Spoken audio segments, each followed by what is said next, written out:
If you struggle with crocheting cups for crop tops, let me show you how to make the perfect bra cups. And if you're interested in how I size my tops, make sure to stay to the end of the video for my size chart. The first thing that I want to show y'all is my most important tip for getting perfect bra cups, so pay close attention to this part. So as you can see with this swatch that we have here, you can see visible holes all the way down the center of this cup. And you don't want that. You don't want to be able to see the center, and you don't want it to be able to stretch and make the holes in the center even bigger over time. As you can see with this swatch, we don't have that issue. There's no holes up the center of our cup. And if we pull on it, it stays nice and tight. Now that you know what the center of the cup is supposed to look like, I can show you what creates those holes and how to prevent them. Just a little bit of crochet basics. Unless you're making something like amigurumi or something else that requires you to crochet in the round, most projects will always start out with a chain, and you'll have to put stitches into each of those chains. And normally in most projects, you would just go into the center of a chain in order to make your stitch. And in this case, it's single crochets.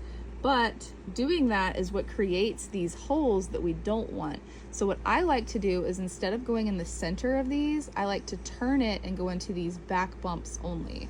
I went back and pulled out that first single crochet so that I don't confuse y'all, but again, I'm gonna show you. It's these back bumps on the back of your chain. See each of these little individual bumps? And your first stitch is always going to be in that second chain for single crochet cups. So I'm going to turn to the back, and I'm going to put my first single crochet in the back bump of that second chain. It's a little bit difficult with these nails. They're a little longer than I'm used to. So we're going to place that first single crochet. And you're going to do the same thing for the rest of your chain, going in the back bump of each of these stitches.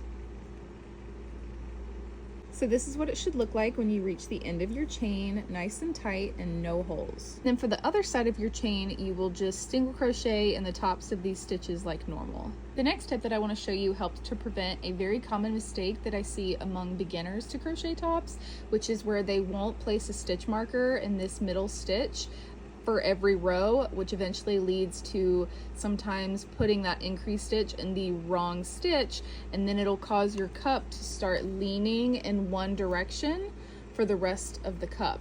So to prevent that, if you place a stitch marker in this middle stitch on the first row and then continue to put the stitch marker in that middle stitch on every row after that, you'll always have your increase in the correct stitch, and you'll never have to deal with a wonky cup leaning left or right.